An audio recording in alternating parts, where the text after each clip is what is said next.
क्योंकि जिस व्यक्ति को आप अपना मेंटर मानते हैं, आप अपना फादर मानते हैं, जिस चर्च के लिए आप प्रेयर करते हैं, जिस चर्च से आपने बरकत पाई है, आप उसी चर्च में बोते हैं। किस चर्च में आपको बोना चाहिए?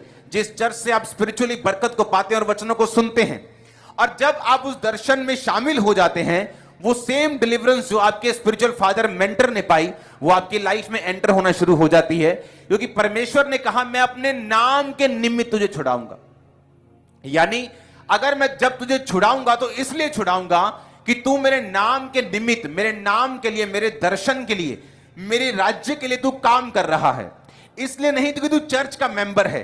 चर्च का मेंबर बनना तो शुरुआत थी किस चीज की? कि परमेश्वर ने इस विजन को, इस दर्शन, चर्च को क्या दर्शन दिया है? वो रूहें बचाने का, वो ब्रांचेस ओपन करने का, खुदावंद के काम को लेके जाने का। फिर आप क्या करते हैं? फिर आप चर्च में आते हैं। अगर आप बीमार हैं, आप हील होते हैं। किस लिए? ताकि आप उस दर्शन में शामिल हो सकें। आप गरीब हैं, परमेश्वर आपको फाइनेंशियली ब्लेस करता है। किस लिए? आप उस दर्शन में शामिल हो सकें। परमेश्वर आपके परिवार को सेट करते हैं। किस लिए? ताकि आप फालतू झमेलों से फ्री होकर उस दर्शन में शरेआम ताकत से, बरकत से, पैसों से, दिमाग से, दिल से, स्पिरिट से चल सकें। और जो बाकी छुटकारा परमेश्वर ने आपका करना है, आप उस छुटकारे को भी हासिल कर सकें। कितने मेरी बातों को समझ रहे हैं? ये आपका मकसद है चर्च में आने का। ये आपका मकसद है जीवित चर्च के साथ जुड़ने का। हालेलुया। एक व्यक्ति कभी भी 5 जीवित चर्चों के साथ नहीं जुड़ सकता, क्योंकि परमेश्वर ने आपको एक विजन दिया है। उस विजन के हिसाब से फिर आप चलते हैं। आपके आसपास 5 सुंदर लड़कियां हैं, तो आप 5 से शादी नहीं कर सकते। बोलो ये भी सुंदर है, ये भी सुंदर है, शादी एक के साथ ही करनी। हां या ना? जब हम आत्मिक व्यभिचार में होते हैं तब भी बरकत नहीं पाते।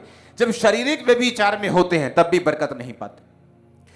बाइबल कहती है, भजन संहिता 31 उसकी 19 और 20 आयत में, उसमें लिखा, आहा तेरी भलाई क्या ही भली है, बड़ी है, जो तूने अपने डरवैयों के लिए रख छोड़ी है और अपने शरण गतों के लिए मनुष्यों के सामने प्रकट की है। तूने दर्शन देने के गुप्त स्थान में मनुष्यों की बुरी गोष्ठी से उन्हें गुप्त रखेगा और उन्हें मंडप में झगड़े रगड़े से छिपा कर रखेगा। परमेश्वर ने कहा, तू उन्हें दर्शन देने के गुप्त स्थान में मनुष्यों की बुरी गोष्ठी से गुप्त रखेगा। होता क्या है? हर एक व्यक्ति का दुश्मन होता है। आप चाहे गरीब हैं तब भी आपका दुश्मन है, आप चाहे अमीर हैं तब भी आपका दुश्मन है, आपने कुछ गलत नहीं किया तब भी लोग आपके दुश्मन बन जाते हैं। अब होता क्या है? इसलिए मैं कहता हूं कि आप सेवा में नहीं हैं। आप चर्च के मेंबर हैं 5 साल से, कभी आपने कॉल सेंटर में नहीं बताया कि मैं सीए हूं, मुझे चर्च का कुछ ना कुछ काम चाहिए, मैं एक क्लीनर हूं, मैं एक प्लम्बर हूं, मैं एक लकड़ी का काम करने वाला हूं, मैं एक दुकानदार हूं, मैं एक वेल्डर हूं, मुझे काम करना है, मुझे बताइए मैं क्या कर सकता हूं। कारण क्या? चर्च को जरूरत नहीं। रीजन क्या है? रीजन यह है कि जब परमेश्वर आपको क्यों सुरक्षित रखता है? आपकी गाड़ी की इंश्योरेंस होती है, हां या ना? इसका मतलब क्या? आप नेगेटिव लोग हैं, आपको लगता है आपकी गाड़ी का एक्सीडेंट होगा इसलिए आपने इंश्योरेंस करवाई। जिसको ये यकीन है कि मेरा एक्सीडेंट नहीं होगा वो इंश्योरेंस क्यों करवाएगा? लेकिन फिर भी आपने इंश्योरेंस को करवाई। मेरी गाड़ियों की भी शायद इंश्योरेंस हुई होगी, मुझे मालूम नहीं, लेकिन हुई होगी, उनकी भी इंश्योरेंस होगी जरूर। कारण क्या? ये रूल है, ये लॉ है कि आपको इंश्योरेंस करवानी है। इंश्योरेंस कराने से जब गाड़ी का एक्सीडेंट होता है तो अगर उसका बम्पर टूट गया तो वो 5,000, 10,000, 20,000 का खर्चा इंश्योरेंस कंपनी आपको देती है। उसी तरह से जो लोग सेवा करते हैं वो इंश्योरेंस पाए हुए विश्वासी हैं। अगर आपकी गाड़ी की इंश्योरेंस नहीं हुई, आपकी एक्टिवा की इंश्योरेंस नहीं हुई, तो क्या वो चलना बंद कर देती?